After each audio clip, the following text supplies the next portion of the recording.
Man, what is happening, my YouTube family? Of course, it is your boy B New coming at you on this Tuesday morning. First and foremost, as always, just want to wish positive vibrations, blessings, and peace, and much love to everyone who could be listening right now. So, with all that being said, we got a few things we can get to on today's topics, and one of the main things before we even begin to discuss the finals that's going to take place on this evening between, of course, the Milwaukee Bucks and the Phoenix Suns is the play of Team USA. So on yesterday's show, I touched on the loss that occurred over the weekend to the Nigerian team. And I touched on Kevin Durant, who I think should be the clear-cut leader of this team, because anytime you're the best player on the team, then you should be the leader of the team. And I know that's not always the case, because everybody's personality is not always best suited to be a leader. And that just is what it is. And that's in everyday life. You could be at your regular job and you might know a lot more than somebody else. You may be able to do a lot more than somebody else, but you are not a leader. A leader of men, or a leader of women, or a leader in general. So with all that being said, I really don't understand how Team USA, after losing to Nigeria, can come out and lose to Australia right after that. Now, if you take a look at this graphic, just take a look at this graphic. The United States was what? Only lost 2 exhibition games in the past, 30 years. And now, take a look on the right. We have lost 2 games within the past few days, exhibition games. Now, take a look at the left again. Who is that on the graphic you see? You see the GOATs, right? You see the 2 GOATs, the 2 people that everybody argue about who is the GOAT, and one Michael Jordan and the great LeBron James. Now, on the right side, think about this. Kevin Durant, you are just not a leader. You've never been a leader on your team. Now, listen, everybody who's going to say, man, you're a hater, you hating on Kevin Durant. Listen, I'm not hating on Kevin Durant. I'm just merely stating facts. He was never a leader on this team. He was never the vocal leader on this team. He was never a leader on this team. He was never the one that rallied the troops, and that's including OKC. That's including Golden State. And the 2 rings that he does have, I'm just saying, he went through the airport, and when he was trying to get through security and everything, he had his rings on, and the alarm didn't go off, and he looked down and said, dang, I forgot to take my rings off. I wonder why the thing didn't go off. Man, this is dangerous. You got to make sure that this metal detector in this airport working. And then the TSAA agent looked at him and told Kevin Durant, he said, man, them rings ain't real, bro. So it don't matter. That's why it didn't go off. Oh, shit. Oh, I'm sorry. I couldn't help that. I really couldn't help that. I had to get that joke in, whether you find it funny or not. I saw it online, so I had to share it. But anyway, to go out and get embarrassed, and then, like I said, you never responded to this guy on Instagram, and now you get beat by the Nigerian team, and now you bloody come out and let the 40 Australians beat you. How in the bloody hell do Damian Lillard, Jason Tatum, Draymond Green, and Kevin Durant get their ass whooped like that? I'm really trying to figure that out. Did they need a bottle of water? I'm just really trying to figure it out, because Australia, Dellavedova, he out the league. He was in the league, but he's a decent player. Patty Mills, he's been around. He's had some championship experience. Don't get me wrong. Ingles, hell of a knockdown 3-point shooter for Utah, and I think that helps him too, because he's used to playing a team game like Utah plays. But at the end of the day, the U.S. has too much talent. And I know we're talking about cohesiveness and things of that nature, but if you go back and look at the game, the players were just stopping looking for too many whistles. A lot of these star players in the NBA have been spoiled to the effect that they feel like the whistle is always going to blow for them. And that's just simply not the case. Dame Lillard did mention in the press conference that you cannot reach in. He said they allow you to be a lot more physical. And this coming from the mouth of Dame Dollar now. So it's not coming from B-Nuke. It's coming from Dame Dollar. He said they allow you to be a lot more physical and brush up on them and, body them up and things of that nature. But when you reach in, he said it's like every time you reach in, it's a foul regardless. And, he says that's how he gets a lot of steals, people penetrating and you reach in and you swat down and be able to strip the ball. You understand me? But Dame Dollar just said, in this international play. But me, myself, I don't know if you all know this, but the rules are different in international play. Like, for one, there's no 3 seconds. So they can just pack the paint. And the thing is, the U.S., like Australia, for instance, they ran a lot of curls, a lot of screen actions, a lot of backdoor cuts, a lot of give and go situations to where they had a lot of player movement, and they scored a lot of points in the paint. Whereas the other day, when they lost to Nigeria, the Nigerians scored a lot from 3. So maybe the U.S. didn't scout well and they came in and couldn't close down the 3-point line. But that wasn't really the forte of what Australia was trying to do. They really attacked the paint in a various amount of ways. And because they don't have a true rim protector, then that turned into an issue.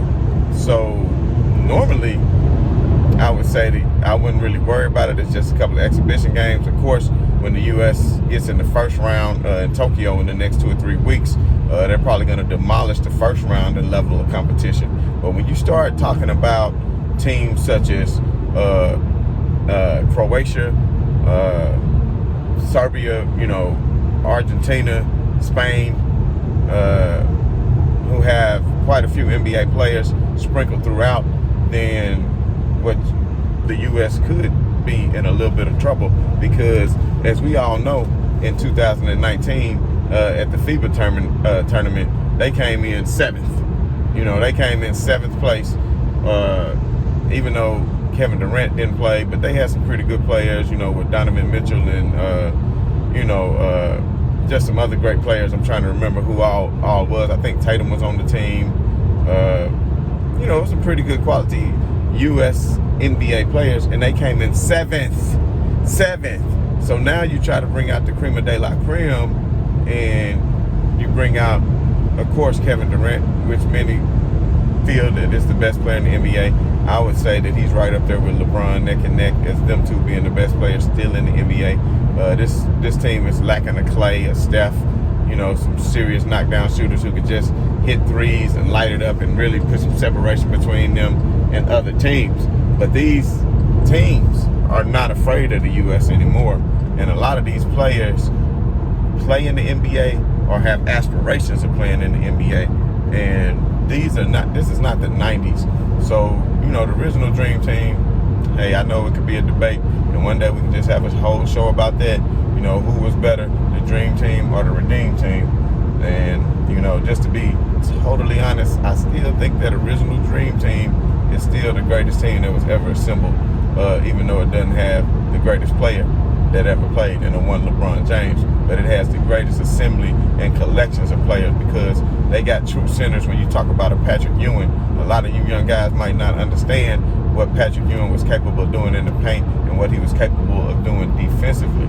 Then you talk about a Karl Malone. I mean, the front line of that team can run with anybody right now. And you talk about a Larry Bird. People don't understand how truly great Larry Bird truly was, and he was on the downward end of his career with the back trouble during that time.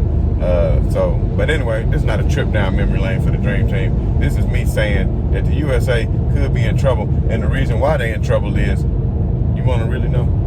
The reason why they are in trouble is, I'm just going to go ahead and say it. Kevin Durant is not a leader. They need a leader of that team, and I think it's going to have to be Dame Lillard. And if you notice in the press conference yesterday, who sat out there with Popovich? It was Dame. Where was KD at? I don't know. I don't know where KD was. He might have been, somewhere shooting a promotional video for Daisy BB guns with them BBs he got going on in that dome piece of his. But at the end of the day, man, I just don't understand how Team USA, even though they've been thrown together and they need the continuity, but if I had a choice to put some money on it now, I'm still going to pick Team USA to win the gold, because I think these guys are just starting to get a feel of playing together. And once they get some more practices under their belt, and once they actually get into that level of competition where there's some high stakes on the line and it's not just an exhibition, I think that pride is going to step up enough. And then plus, don't forget, we got Devin Booker, who will be joining them once the finals is over. So that's going to be a great added element. Like yesterday, they could have really used a Devin Booker. And plus, he's one who has a very high tenacity as far as his attitude and his sportsmanship. Is the way he plays the game and the way he attacks the game on both ends of the floor. So, speaking of Devin Booker, let's talk about, that's a perfect segue into tonight's matchup. Is it tonight? I'm pretty sure it's tonight, y'all. It's not tomorrow. Yeah, I'm pretty sure it's tonight. Sorry. I've been having some rough few days. There's a lot of things going on, as you all know, but that's why I appreciate all you guys' positive blessings and things of that nature. So, anyway, tonight's game, I'm just going to go ahead and say it. If I had to pick a clear-cut winner and bet on the straight up on this game, I would go ahead and take Milwaukee. And it's not just because of the other night, but if you notice, I picked that game anyway for game 3 and kind of said that that's how it would play out. Now, I do think that this matchup will be a lot closer. I think this matchup will be a lot closer than game 3. I think Phoenix will keep it a little bit closer. I'm pretty sure Monty Williams will make adjustments, especially on the defensive end. They really had turned up the defensive end in game 2, which led to a lot of turnovers and easy buckets for Phoenix. But I really think that Monty Williams is a better coach than Budenhauser. And the thing is, when you have a player like Chris Paul who can orchestrate that offense, then you always have a chance. However, I will say, with Drew Holiday's confidence in the way he's defending Chris Paul, I think that that's really having an effect on Chris Paul as far as wearing him out. And now they only had a day off before they came back and have to play again. So let's just see how much legs the 36-year-old Chris Paul has under him. Let's just see how he can continue to run that offense, or if he tires out any, in this game today, because Drew Holiday is definitely going to make him work for his on the offensive end. And then Drew Holiday, I think they have a plan to keep him very active on the offensive end to make sure that Chris Paul has to defend him.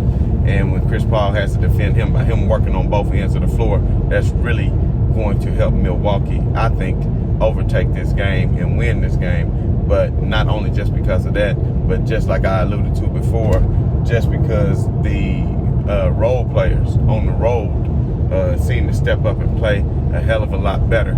And I feel like Middleton is going to have a... Hey, what's happening, YouTube family? I don't know what just happened, man. Like, something crazy just happened with my camera. But like I was saying, Middleton is going to have a much better game tonight. And I just think the role players are going to step up and do everything that they need to do in this game tonight to at least make it a series and tie it up 2-2. And that way we can go into the very pivotal game 5. So if you are a bet man like I am, take this straight up on Milwaukee tonight. I'm not sure. I haven't looked at the lines yet. But if they giving Milwaukee any points, take Milwaukee plus the points. If they giving Phoenix the points, if they not giving Phoenix more than 3 or 4 points, then I wouldn't take it. I think it is going to be a close game, but ultimately, I would not take Phoenix plus 3 or 4. I would take Phoenix if they was giving them 7 or 8, but I know for a fact that that's not going to be the line. So with that being said, take Milwaukee in the straight up. Take Milwaukee in the straight up. And I look for Giannis to have another monster performance. Last time the graphic showed that, first time since LeBron James and Shaq and other players like that, as a player had 2 40-point games in a row in the finals. I look for Giannis to make that 3 in a row. I look for him to make that 3 in a row because he is going to have a big statement game. And anytime, and I'm just going to say it, when you have the best player on the floor in the NBA Finals and the NBA Series, you have an opportunity to win every single game. And we saw that with Cleveland and Golden State, even when LeBron was very highly outgunned with Kevin Durant, Draymond, and Clay and Steph, highly outgunned, especially after the year when Kyrie was gone. If you remember that first game, they still had a chance. And the games back in Cleveland, they still had a chance towards the end of those games. It wasn't just the beatdown that everybody thought it would be, even though, you know, it was a sweep. And people want to say that as a mark on LeBron's legacy, but that's a conversation to be had for another day. Anybody that has regular brain knows that that's not the case. Now, for all the smooth brain individuals, that may be just a little bit hard for you to comprehend that it's a team sport and that individual rings are not a mark of your individual success. Because when you can look at a player like Charles Barkley, that I would take Charles Barkley over several players who have a ring. I would take Karl Malone over several players who have a ring. And then you Jordan fanatics who I always say, you know, 6-0. What about Bill Russell? But then you want to bring in other variables in regards to Bill, but you don't want to bring in other variables in regards to LeBron James. Man, y'all brain about smooth as my ball head. But anyway, man, I'm sorry that the take got cut off, and I know I focus a lot on that Olympic game, but I think that's a hot take, and that's something that needs to be paid attention to. And I love the Olympics. I love watching NBA basketball. Like I said, it is a little bit different. The world game is a lot different than the NBA. So with all that being said, just tune in and check it out. And like I was saying before, Kevin Durant, he's just not that guy. I don't feel. I think he can step it up. We shall see. But the USA is going to need him to, because just like Spain, I don't know if you remember LeBron's last Olympics in 2012 when you had Marc Gasol and you had Pau Gasol on the same team, and Spain was a hell of a team and, you know, end up winning silver. If LeBron didn't hit those clutch shots in the waning minutes of the fourth quarter, then U.S. would have came silver. But they had somebody like a LeBron James who could take over the game. But at the end of the day, I just feel like Team USA has far too much talent, and I still expect them to win the gold. And if they don't, then if they win anything less than gold, then it'll be a huge disappointment, not only to myself, but to all the fans, as well as to the team themselves. So it's something that we can take a more look at as the weeks come for the Olympics, as we get a little bit closer and approach that. But as I was saying, the big game is tonight. It's a very pivotal game, and if Phoenix can somehow manage to come out here and win this game, then I feel like that they definitely will win the series in the next game. So Milwaukee, I think it's a must-win game for Milwaukee, and if Milwaukee can actually win this game, I think it may just give them the confidence to go on the road and actually win the next one and go up 3-2. I've seen a few series in my lifetimes where teams were up 2-0.